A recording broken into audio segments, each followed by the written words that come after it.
Assalamualaikum warahmatullahi wabarakatuh. Jumpa lagi dengan saya, Ari Wisnu, dalam channel Tukang Properti. Di video kali ini saya mau berbagi sedikit pengalaman saya nih ketika saya melakukan renovasi sebuah rumah yang terletak di daerah Kecamatan Parung Tanah, Kabupaten Bogor. Rumah yang saya renovasi ini terletak di lingkup komplek yang horor banget, karena nggak sedikit rumah yang ditinggal oleh pemiliknya dan dibiarin kosong begitu aja sampai bertahun-tahun lamanya. Sampai banyak ditumbuhin rumput liar, ilalang, dan tanaman merambat yang menyelimuti seluruh dinding rumah sampai atap genteng. Pokoknya bikin suasana tuh jadi angker banget. Rumah yang saya renov ini bukanlah satu-satunya rumah angker yang ada di komplek ini. Ada banyak juga yang lainnya. Seperti ini misalnya. Rumah ini persis di seberangnya. Gak kalah sadis kan? Coba kita cek beberapa rumah kosong lainnya yang ada di sekitaran komplek. Karena ini siang hari, jadi nggak begitu kelihatan angkernya. Tapi kalau malam hari, berasa banget horornya. Sekedar lewat aja udah merinding. Warga kompleks sekitar sini hafal bener dengan rumah yang sedang saya renovasi ini, karena keadaan horornya itu selalu menjadi topik obrolan. Mulai dari yang hanya sekedar mendengar suara seperti orang yang lagi ketok-ketok palu di tengah malam, atau suara lemparan batu, sampai suara wanita ketawa yang cekikikan. Di sini emang banyak kuntinya. Saya sendiri waktu itu sama istri juga pernah kejadian mendengar suara itu. Kejadiannya sekitar jam 11 malam. Waktu itu kebetulan emang saya lagi habis dari rumah saudara lewat gang rumah ini. Suara itu terdengar sangat jelas, sekitar 5 detikan lah.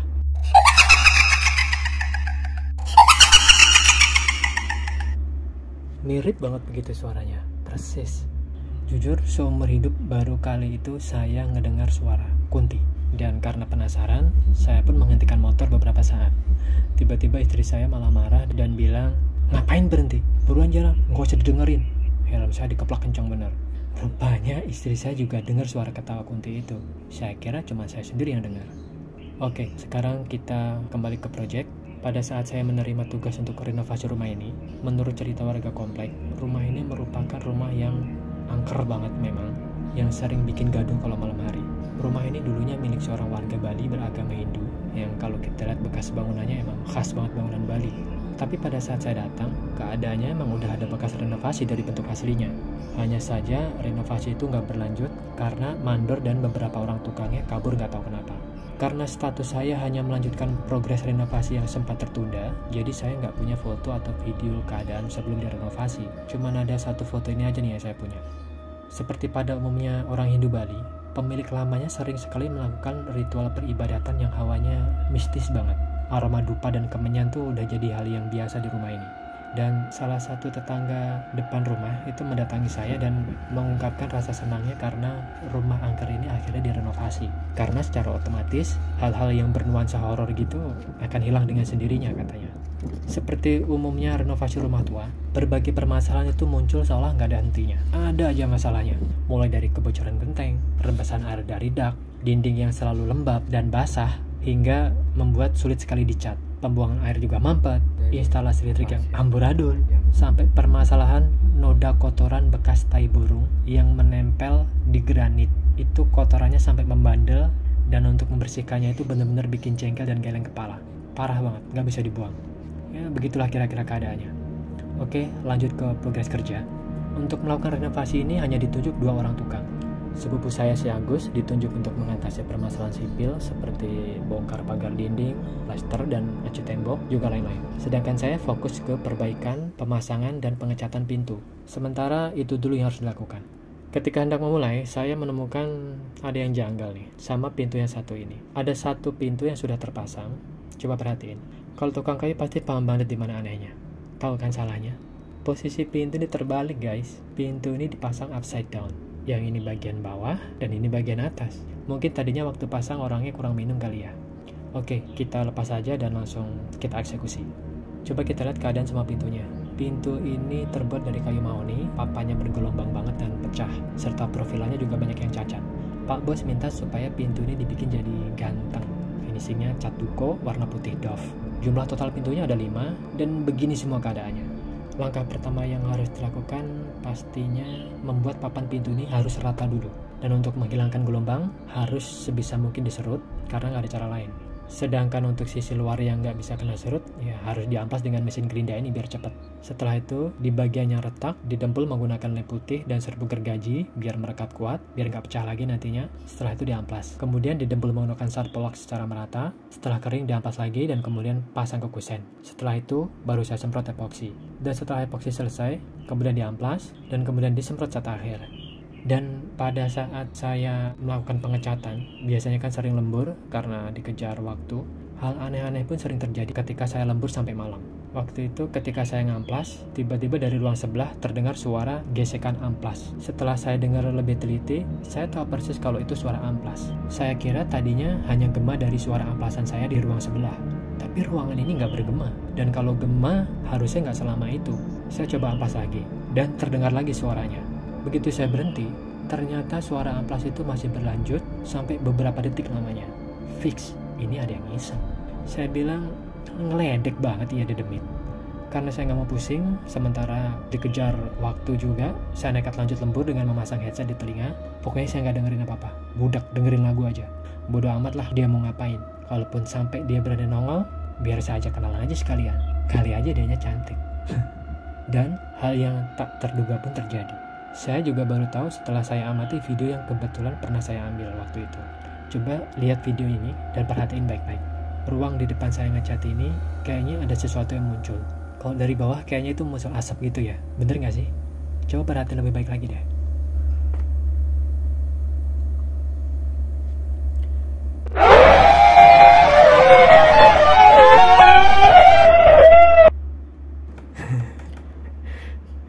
Maaf, iseng doang. Habis saya waktu ngecat itu kuping juga lagi budek. Sering kagetan karena was-was kalau tiba-tiba ada yang muncul. Oke, dan akhirnya pemasangan dan pengecatan pintu pun selesai. Pintu-pintu udah kelihatan lebih ganteng sekarang. Seperti kemauan bos. Alhamdulillah dia cukup puas. Sampai di sini tugas utama saya sudah selesai. Tapi kemudian Pak Bos minta supaya pekerjaan dilanjutkan dengan melakukan pengecatan tembok. Dan ini pun gak kalah tragis keadaannya. Seperti yang terlihat, di cat ini kelihatan belang-belang karena di tembok ini tadinya banyak banget tai burung. Karena rumah ini tadinya dihuni oleh burung sirikiti, burung yang mirip walet gitu tapi lebih kecil.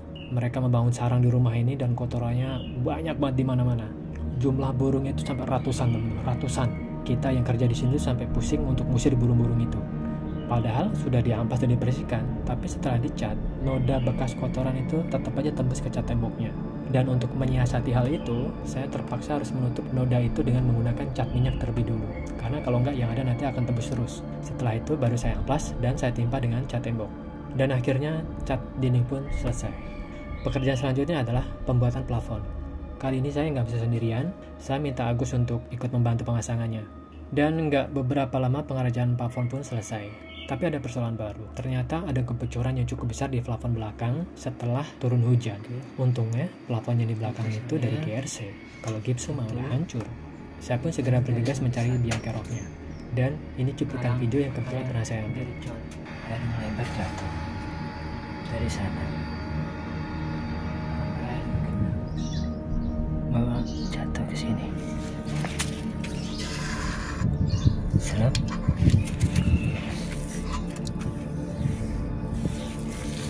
Jatuh ke plafon. Dan diketahui kebocoran berasal dari luberan air hujan karena pembuangan kurang lancar dan tanggul talang beton juga kurang tinggi. Dan akhirnya kita selesaikan secara baik-baik dong. Setelah melakukan segala macam upaya, akhirnya kebocoran pun selesai. Dan kemudian pekerjaan berlanjut dengan membuat kanopi di teras depan. Namun mengingat sisa waktu yang terlalu singkat menjelang hari H perpindahannya Pak Bos, saya meminta supaya diberi tukang tambahan, agar sisa pekerjaan bisa selesai tepat waktu. Dan Pak Bos pun setuju. Kami diberi tukang tambahan 2 orang, 1 tukang keramik dan 1 tukang pengecatan. Jadi, saya bisa fokus untuk melakukan pengerjaan kanopi di depan. Tadinya sih, Pak Bos hanya minta dibuatin kanopi yang simpel aja gitu, pakai baja ringan, yang penting halaman di teras jadi teduh, dan kalau hujan nggak tampias sampai ke pintu utama. Dan setelah selesai, terlihat ada yang kurang. Tiba-tiba Pak Bos punya ide baru. Mas, kalau misalkan di bawah kanopi dikasih plafon bisa nggak? Biar kelihatan bagus aja gitu, nggak kayak bedeng lah.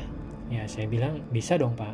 Sekalian saya buatin rangkanya nih, jawab saya gitu. Dan langsung kita eksekusi pembuatan plafonnya. Dan begini penampakannya nih. Karena ini di bagian luar, makanya kita pakainya GRC. Tapi kok ada yang janggal ya? Dan rupanya Pak Bos pun melihat kejanggalan itu. Dan akhirnya ide pun berkembang lagi. Mas, di bagian luar ini kan tipis ya. Nanti list gipsumnya bakalan rentan rusak karena kena tampes dari air hujan. Dan nggak akan bagus lah karena terlalu tipis banget. Kalau di bagian luar ini kita buat lebih lebar gitu bisa nggak? Biar kelihatan lebih keker lah gitu. Ya saya bilang nggak ada yang nggak bisa Pak. Namanya barang kelihatan. Saya kira Bapak nggak bakal ngomong soal itu. Oke, saya tahu harus gimana. Jawab saya begitu. Akhirnya penambahan daging sisi luar pun dikerjakan. Dan begini nih penampakannya. Tapi kok masih ada yang janggal ya? Pak Bos pun lagi-lagi melihat kejanggalan itu dan idenya pun berkembang lagi. Mas, bisa nggak kalau tiang baja ringan ini di cover pakai GRC gitu? Jadi biar jangan kelihatan kalau kanopi ini dari baja ringan gitu. Ya saya bilang bisa Pak. Tapi sebenarnya masih tanggung kalau cuma ngover tiangnya doang. Karena atapnya masih kelihatan kalau itu spandek. Kalau mau dituntasin, kita cover total. Sampai atap spandek itu nggak kelihatan. Dan nanti kita akan buat kamuflase supaya kanopi ini terlihat seperti dak beton. Akan kelihatan mirip sama sebelahnya. Dan itu akan membuat orang nggak akan ada yang nyangka kalau kanopi ini terbuat dari baja ringan. Gimana? Dan dia pun ternyata setuju dan langsung kita eksekusi. Langkah pertama yang kita lakukan waktu itu adalah kita buat talang air dulu, karena kalau nggak pakai talang air, nanti air hujan akan jatuh ke plafon semua. Dan begini nih penampakan hasil modifikasinya. Lumayan, udah kelihatan jelas bentuknya, ya cuma masih kelihatan bekas skrupnya aja, tinggal didempul dan dicat, dan akhirnya selesai juga. Kelihatan ganteng kan? Ya nggak sia-sialah kerjanya. Kalau tampak luar sih emang keker dan ganteng ya, tapi aslinya mah begini nih. Ya maklum lah, ini cuma akal-akalan, mensiasati aja. Tapi tenang guys, meskipun banyak skrup dan kelihatan begini, tapi ini aman kok, nggak bocor sama sekali. Karena semuanya dilapisi aquaproof 2 layer. Alhamdulillah semua pekerjaan selesai bersamaan, dan ini nih penampakan hasilnya. Biar lebih enak, kita lihat aja before afternya ya. Ini dia.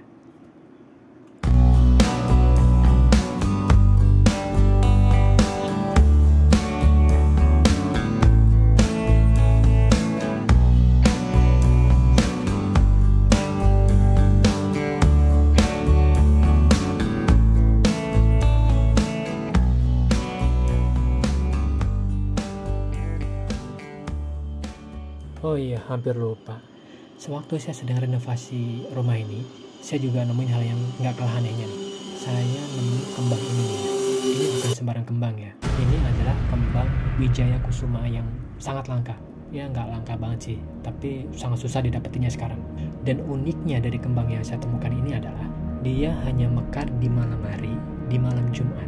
Nggak percaya? Makanya ikuti terus videonya. Saya sudah taruh linknya di layar akhir dari video ini.